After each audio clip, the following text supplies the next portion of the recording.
La fe viene como resultado de oír la palabra de Dios. Betania les invita a escuchar el siguiente audiomensaje. Esperamos sea de bendición.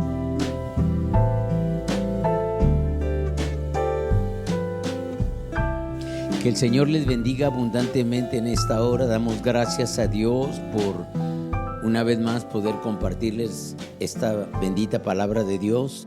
Hoy quiero compartir con ustedes acerca de los hogares o las casas. Usted lo va a entender ahora. En Lucas capítulo 1, Evangelio según San Lucas capítulo 1, del verso 5 al verso 80, no lo voy a leer todo por el tiempo, encontramos la casa del sacerdote Zacarías y su esposa Elizabeth. Dice la palabra que los dos en el 6, ambos eran justos delante de Dios y andaban irreprensibles en todos los mandamientos y ordenanzas del Señor.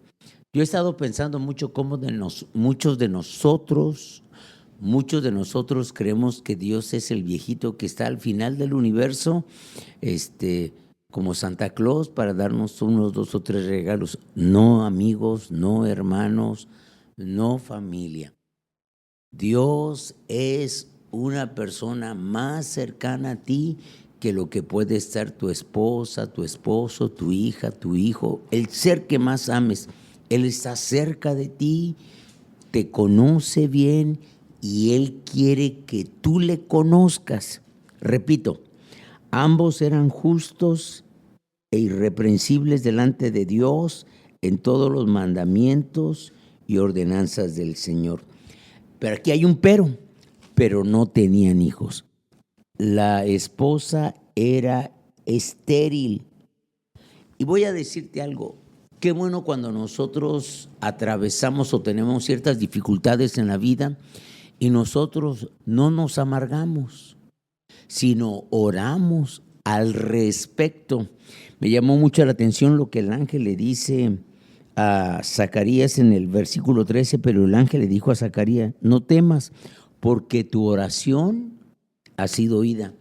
Voy a decirles esto, Dios conoce todas tus necesidades y está dispuesto a suplir, voy a repetir, todas tus necesidades, ni tus antojos, ni tus malos deseos, no.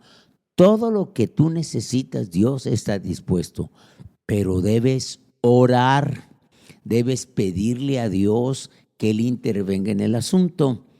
No se amargaron, no perdieron la esperanza, ellos estuvieron orando. El ángel le dio una palabra profética. Y a veces nos olvidamos que nosotros como cristianos, Dios nos puede indicar ciertos asuntos del futuro. Ahora nosotros nos hemos estado moviendo en otro sentido en el ministerio, pero esto el Señor ya nos los había dicho.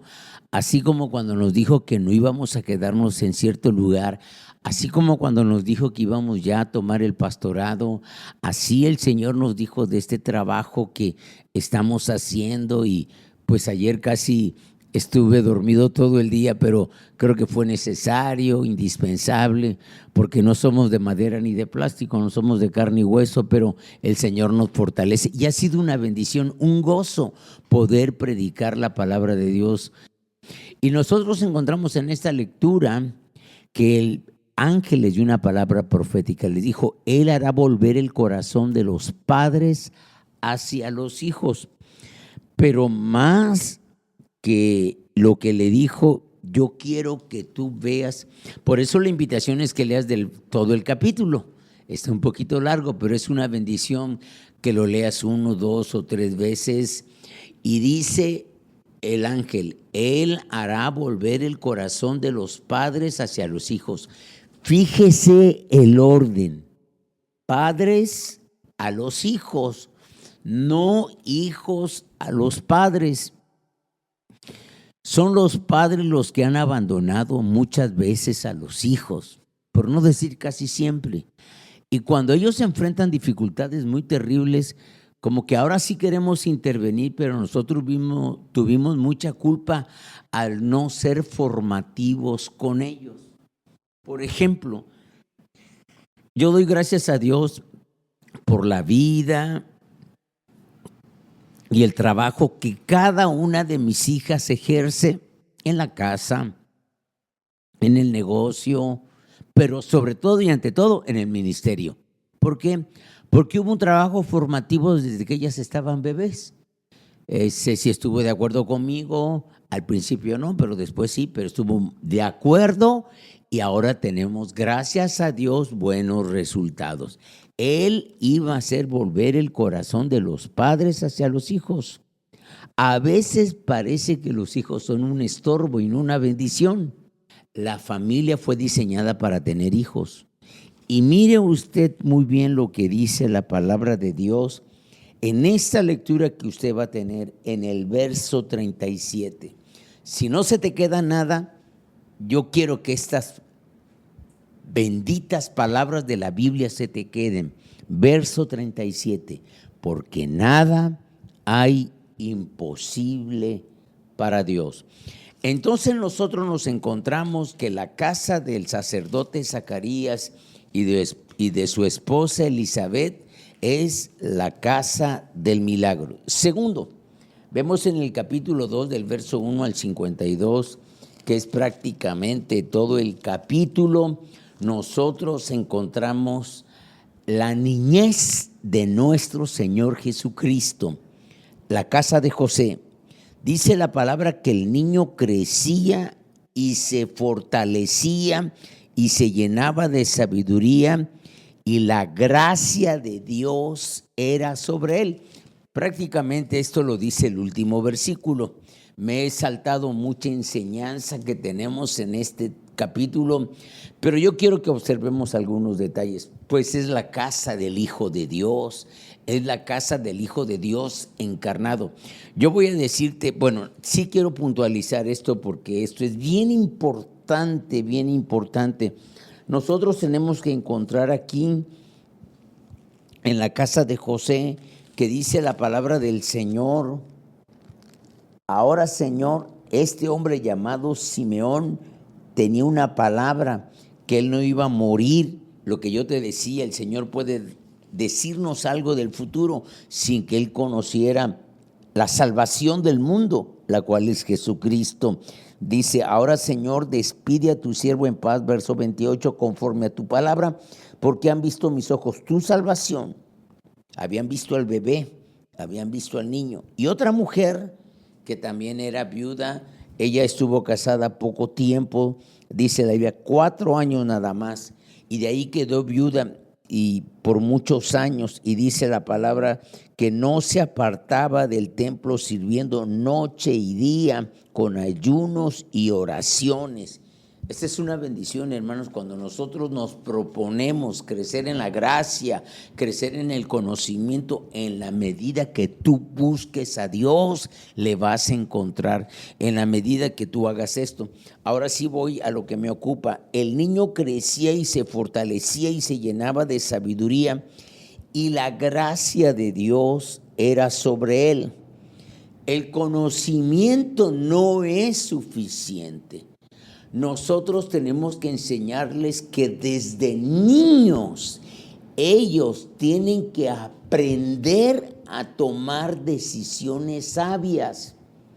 Cuando ellos van a la escuela elemental, a la escuela primaria, ellos tienen que tomar decisiones. Y nosotros tenemos que enseñarles que las decisiones sabias, correctas, hoy es una buena siembra para el mañana. Y las decisiones que no son correctas es una mala siembra para el mañana. Nosotros siempre tenemos que insistir con nuestros hijos que lo que ellos están sembrando, que lo que ellos sembraron están cosechando, y lo que ellos están sembrando van a cosecharlo. Es un principio de vida. El conocimiento no es suficiente, necesitamos sabiduría. Él estaba sujeto a sus padres, dice la palabra del Señor. Y nosotros podemos darnos cuenta, para sintetizar, y podemos ir más adelante, que la casa de José es la casa de la sumisión y la sabiduría. Parece que lo único que tienen en común es que comienza con la primera letra, S de sumisión y S de sabiduría, pero usted no sabe cuánto están conectados estos dos principios en la bendita palabra de Dios. Ahora vamos a la casa de Simón. San Lucas capítulo 4, versículo 38 y 39. Entonces Jesús se levantó y salió de la sinagoga y entró en casa de Simón, Pedro. La suegra de Simón tenía una gran fiebre y le rogaron por ella, e inclinándose hacia ella, reprendió a la fiebre y la fiebre la dejó, y levantándose ella al instante le servía. El Señor quiere venir a nuestra casa a traer sanidad a cada miembro de la familia. La enfermedad no es la voluntad de Dios. Sí, antes de que los teólogos me reprendan, yo quiero decir esto. Muchas veces Dios nos permite lidiar con una enfermedad como suponemos. Fue el aguijón que tenía el apóstol Pablo y el Señor le dijo, bástate de mi gracia, porque mi poder se perfecciona en tu debilidad. Pero eso es la excepción. La regla es que Él quiere traer sanidad a nuestra casa. El hogar debe ser un lugar de sanidad. Esta es la casa de la sanidad. Y ahora vamos a San Lucas capítulo 7. Y nosotros encontramos en San Lucas capítulo 7 del versículo 1 al versículo 10, la casa del centurión. El centurión era un oficial del ejército romano. Tenía un siervo enfermo a punto de morir. Él era un centurión romano, era un alto oficial del ejército romano. Y los esclavos o siervos no tenían derechos, no tenían valor. Los siervos eran herramientas desechables. Los siervos no tenían ningún derecho ni ningún valor.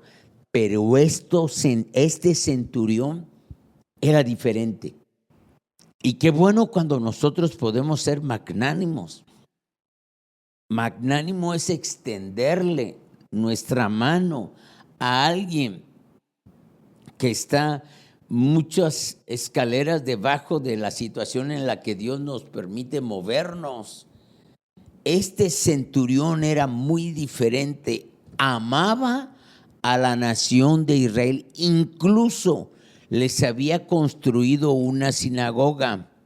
Se reconoce como un hombre sujeto a autoridad, pero sobre todo reconoce que Cristo, que Jesús tiene autoridad sobre todas las cosas, y él se reconoce como un hombre sujeto a autoridad. Quiere decir que él sabe obedecer. Tercero, sabe usar su autoridad para el bien de la gente. Hoy por hoy, hoy más que nunca, y yo voy a estar insistiendo en este principio. Estamos ya en la recta final de las elecciones del siguiente año. Hermanos, amigos, debemos orar mucho por el rumbo de nuestro país.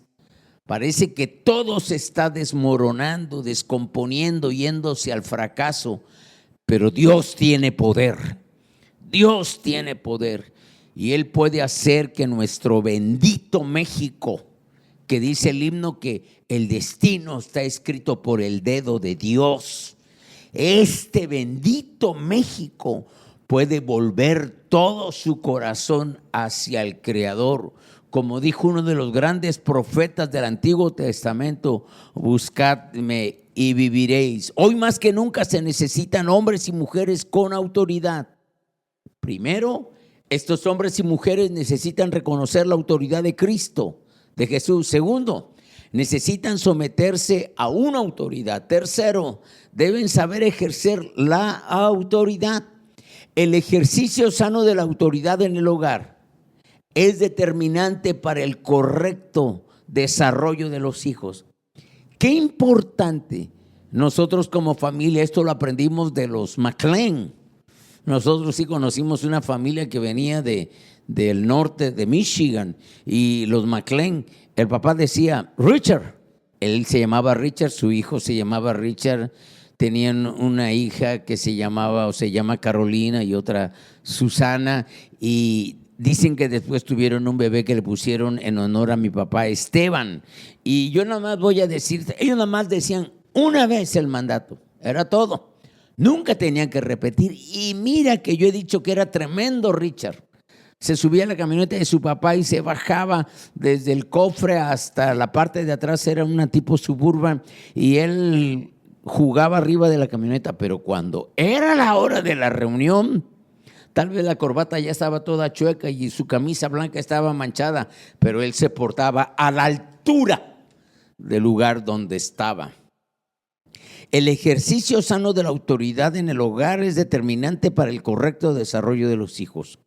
Cuando un hijo no reconoce la autoridad del padre, está en camino de su propia ruina. Y él no lo sabe. Pero aquí la culpa, regresamos al otro principio, es del papá y la mamá. El papá y la mamá nunca deben decir, te lo voy a volver a decir. Es la quinta vez que te lo digo. Jamás. Porque esto quiere decir que no ha enseñado al niño, a la niña, a obedecer. Repito, el ejercicio sano de la autoridad es una bendición para los hijos. Nosotros tenemos que reconocer la autoridad de los padres. Por supuesto, hermanos, como dice la palabra, anteponiendo la autoridad de Dios.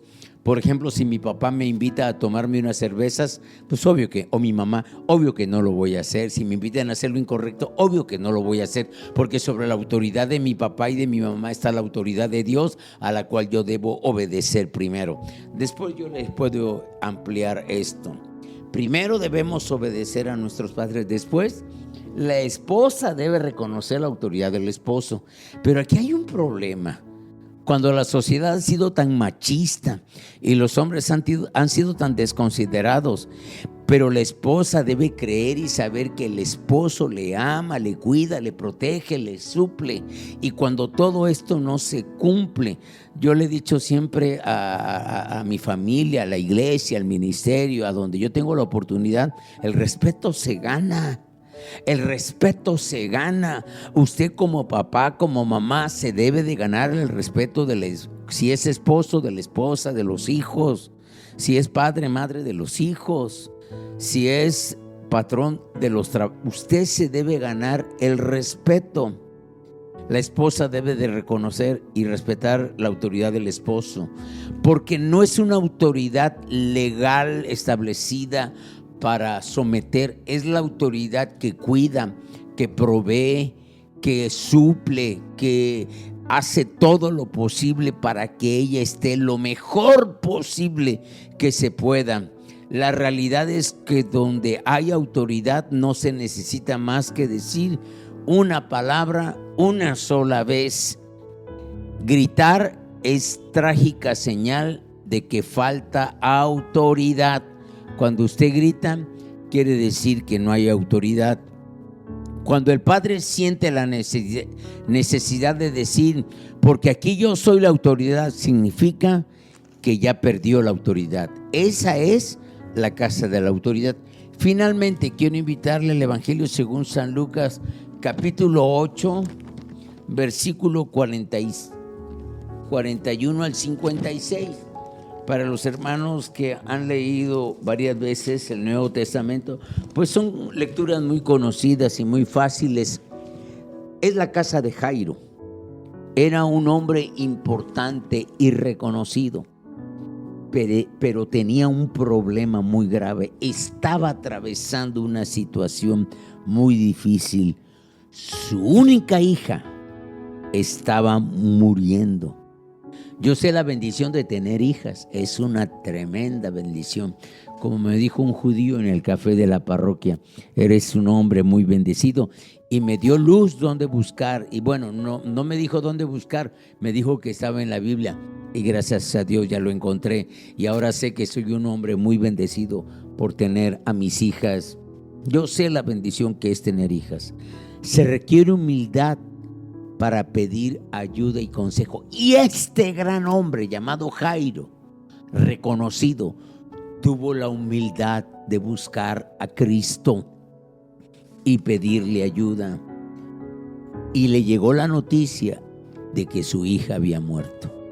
Pero el Señor Jesús, que está cerca de nosotros, tuvo una palabra maravillosa.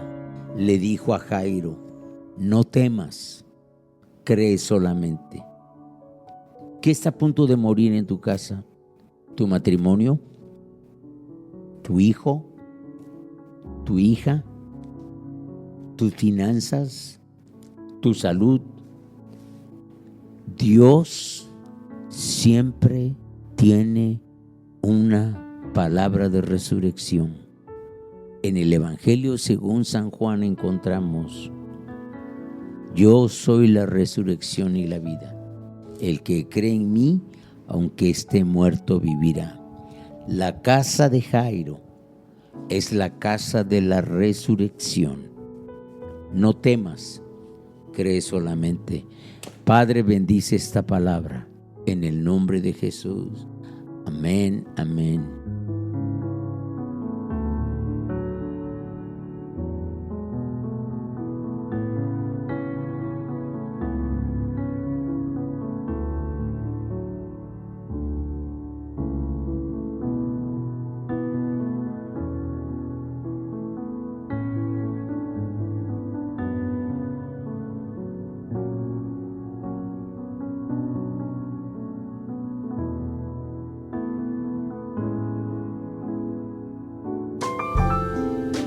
Gracias por acompañarnos. Para más recursos como este, visite nuestro sitio web betaniaiglesiacristiana.com. Dios les bendiga.